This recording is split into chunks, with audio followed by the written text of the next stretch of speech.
Mais avant, il faut que je vous montre des photos. On m'a parlé du projet de Géraldine Jacques. Ça s'appelle Rhizome. Elle a fait une série de diptyques, donc des photos hommes et femmes de la même personne. Et il faut absolument que je vous en montre une. Je vous jure que vous savez de qui il s'agit. C'est pas évident, mais vous savez de qui il s'agit. Si on peut montrer la photo, s'il vous plaît. Quelqu'un de très connu ici en Belgique. Réfléchissez un peu à qui ça peut être. Et pendant ce temps-là, on accueille l'auteur et la photographe Géraldine Jacques. Bonjour. Ça va bien? Merci d'être là.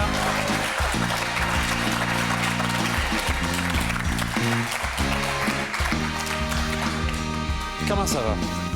Ça va. Est-ce que le fauteuil est aussi confortable qu'il n'en a l'air? Mais oui. Oui? Franchement, pas trop déçu. Pas trop par le fauteuil, ça va? Ça va. L'animateur? À voir. À voir, on va. Bon, la photo qu'on a vue, de qui s'agit-il? Il s'agit de Beverly Jo Scott. B.J. Scott, incroyable. On peut voir la transformation. C'était B.J. Scott et B.J. Scott en homme. Et en plus, ça a été très spécial pour elle, le shooting. Oui, elle, comme pas mal de gens d'ailleurs, elle s'est surprise à ressembler très très fort à son frère. Ouais. Il y a comme ça pas mal de gens qui, tout à coup, une fois qu'ils étaient travestis, étaient surpris de ressembler à un oncle, un cousin. Un membre de la famille, oui. Voilà. C'est assez perturbant, j'avoue, de voir son frère dans le miroir, j'imagine. Et est-ce que c'est beaucoup d'heures de travail pour arriver à un résultat comme ça? Ça dépend des modèles. Je dirais en moyenne, c'était moins d'1 heure pour tout le shooting, make-up, shooting. Ouais. Quand même, impressionnant. Et est-ce que ça a été facile d'obtenir des participations des gens quand vous avez commencé le projet? Les gens sont venus à vous assez facilement? Oui. En fait, c'est un projet donc, qui a commencé avec mon diptyque en autoportrait, en réaction à toutes ces polémiques de censure qui venaient de France en 2014. Et donc, j'ai mis ce diptyque sur la toile, sur Facebook. Et très vite, des gens ont voulu le faire. Et entre autres, c'était tellement bien fait que c'est pas tout le monde qui a compris que c'était la même personne. Non, apparemment, il y a un chanteur qui est assez proche de vous qui a accepté de jouer le jeu en ne comprenant pas le jeu, finalement. Mais oui, il trouvait les photos très chouettes et le fait qu'il y ait chaque fois des références culturelles, parce que je ne sais pas si on l'a vu, mais... Oui, bien, on va le voir maintenant. Il s'agit du chanteur Dan. Voilà, donc voilà, ça, c'est lui. Et puis après ça, elle, lui.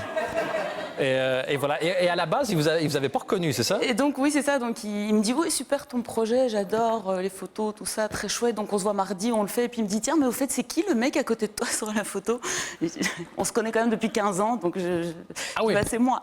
Et donc, c'est vrai que souvent, je dois donner quand même la piste de lecture en disant, bon, c'est chaque fois la même personne, parce qu'il y a beaucoup de gens qui passent à côté, en effet. Il y en a 55 au total. Il y en a plein de super chouettes. Il y a Stéphanie Crayancourt, entre autres. Je pense qu'on peut voir donc Stéphanie Crayancourt en elle-même. Et puis après ça, changer en mec, honnêtement, c'est bluffant. Et ça vous a surpris, vous, que ça soit si différent à chaque fois?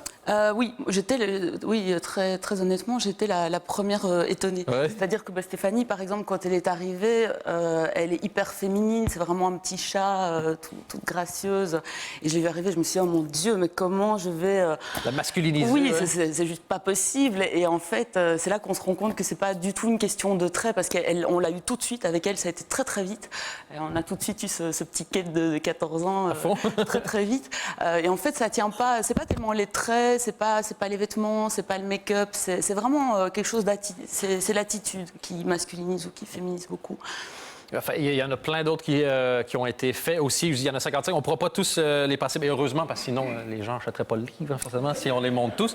Donc, on va faire ce qu'on appelle du bon vieux teasing. Il y a aussi l'artiste belge Jacques, son nom de famille... Jacques Charlier. Charlier, pardon. J'avais Chevalier en tête et je me disais que c'était pas très logique.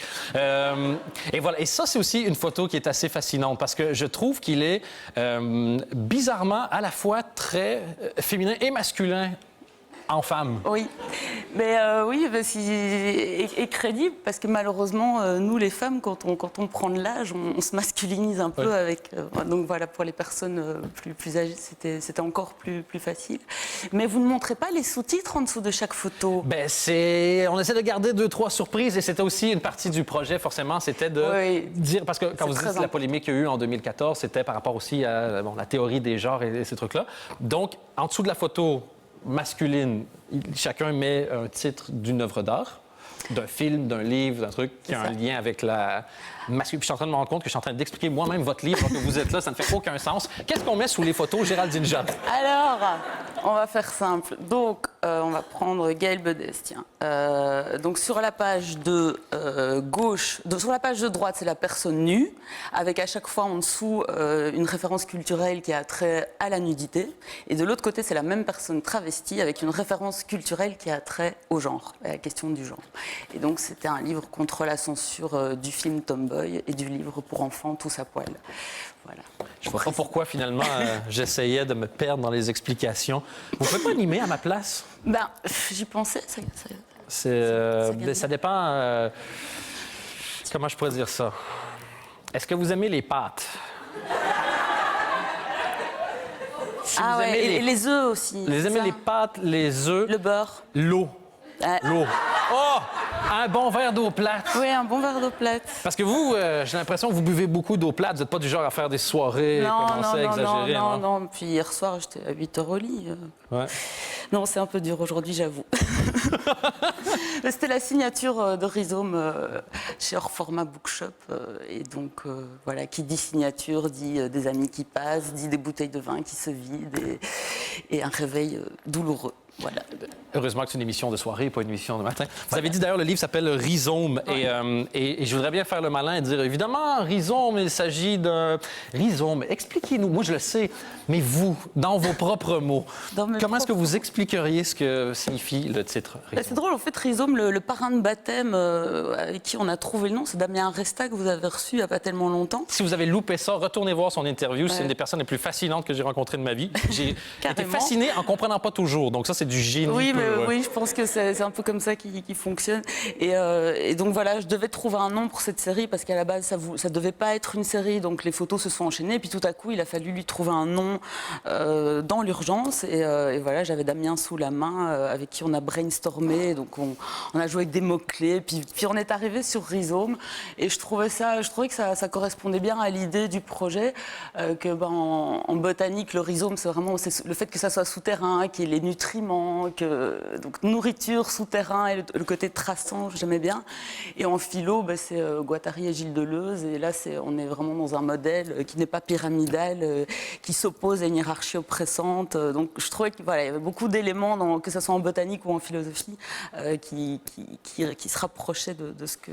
Donc on va essayer de résumer. Ce sont des diptyques avec des références culturelles contre la censure et un titre qui est à la fois une référence botanique et philosophique.